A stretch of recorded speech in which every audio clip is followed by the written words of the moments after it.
بخاری شریف کی حدیث سے ثابت ہے کہ اللہ کے محبوب علیہ السلام کے صحابی حضرت معاذ بن مالک رضی اللہ تعالی عنہ، آپ کو جب استنصار کیا گیا، آپ اس دنیا سے تشریف لے گئے، تو ان کے تشریف لے جانے کے 2 یا 3 دن کے بعد نبی پاک صلی اللہ علیہ وسلم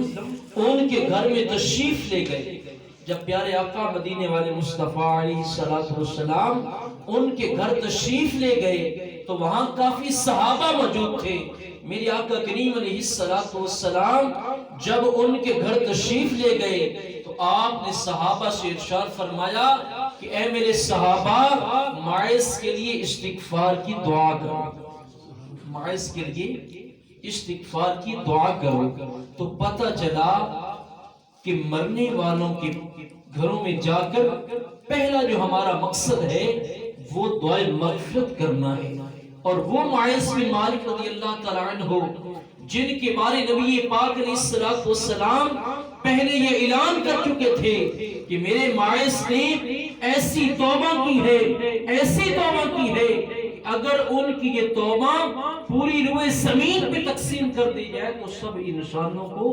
جو ہے وہ کافی رہے۔ لیکن اس کے باوجود میرے آقا علیہ السلام ارشاد فرما رہے ہیں کہ معاذ کے لیے بخشش کی دعا فرما۔ تو پتہ چلا کہ وہاں پہ جانا پہلا مقصد دعائے مغفرت ہوتا ہے، اور دوسرا مقصد جو ہوتا ہے جانے کا وہ پس ماندگان سے اظہار تعزیت کرنا۔ اور یہ بھی نبی پاک علیہ السلام کے اس سنت سے اس طریقہ سے ثابت ہو گیا کہ اگر خالی دعا ہی کرنا تھی، خالی اظہار ثواب ہی کرنا تھا، تو یہ تو پیارے آقا صلی اللہ علیہ وسلم حجرہ عائشہ صدیقہ میں بھی کر سکتے تھے، مسجد نبوی کے صحن کے اندر ستون تہجد کے قریب بھی یہ کر سکتے تھے۔ لیکن سرکار دو عالم علیہ السلام خود چل کر ان کے گھر میں تشریف لے گئے اور وہاں جا کر استغفار کیا۔ تو پتہ چلا کہ مرنے والوں کے گھروں میں جانا، اس میں پہلا مقصد اِصال ثواب اور دوسرا مقصد جو ہے وہ پس ماندگان سے اظہار تعزیت کرنا ہے۔ اور یہ دونوں طریقے نبی پاک علیہ السلام کی سنت سے ثابت ہیں۔ اسلام بھائیو، حضرت امام غزالی رحمۃ اللہ تعالی علیہ تصوف کے بہت بڑے امام ہیں۔ آپ ارشاد فرماتے ہیں کہ بندہ موت سے 3 وجوہات کی بنا پر ڈرتا ہے۔ 3 وجہ ہوتی ہیں جو بندے کو موت سے ڈراتی ہیں۔ کچھ لوگ اس خوف سے ڈرتے ہیں موت سے کہ میں مر گیا تو میرا مال، میری جائیداد، میرا یہ سارا کاروبار یہ مجھ سے چھن جائے گا اور میں اس سے جدا ہو جاؤں گا، اور یہ جو میں نے عہدہ سنبھالا ہے یہ تو ابھی ابھی سنبھالا ہے، میرا اتنا مال ہے، اتنی دولت ہے، یہ سب کچھ میرے سے جدا ہو جائے گی۔ امام غزالی رحمۃ اللہ فرماتے ہیں کچھ لوگ موت سے اس لیے ڈرتے ہیں۔ آگے آپ فرماتے ہیں کہ یہ بھی ڈرنا کوئی ڈرنا نہیں ہے۔ اور آگے امام غزالی رحمۃ اللہ علیہ فرماتے ہیں دوسرے نمبر پر کہ کچھ لوگ اس لیے ڈرتے ہیں موت سے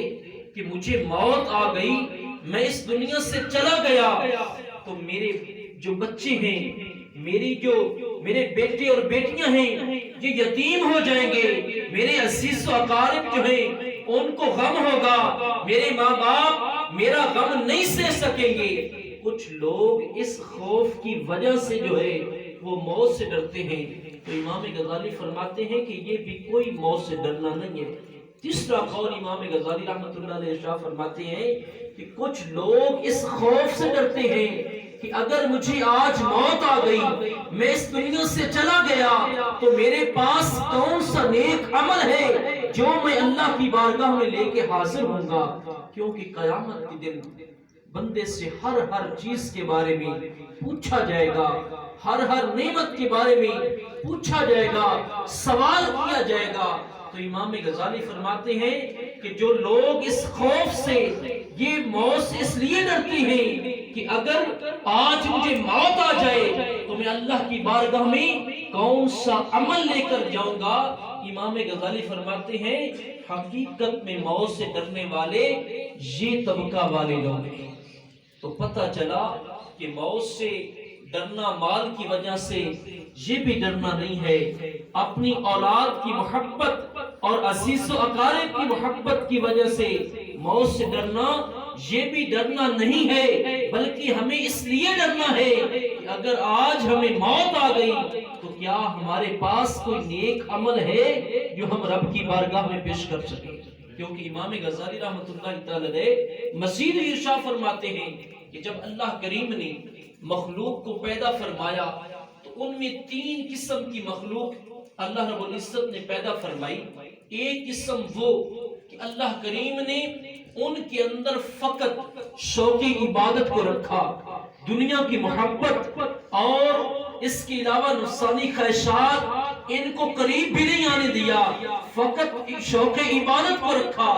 تو امام غزالی فرماتے ہیں کہ وہ ہیں اللہ کے نوری فرشتے جو فقط اللہ کی عبادت کرتے ہیں، نہ ان کو دنیا کی محبت ہے نہ نفسانی خواہشات ہیں۔ اور دوسری قسم کی مخلوق اللہ نے وہ پیدا فرمائی کہ جن کے اندر اللہ نے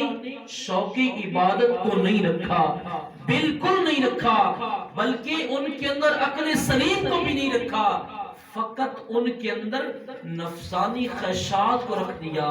تو امام غزالی فرماتے ہیں کہ اسے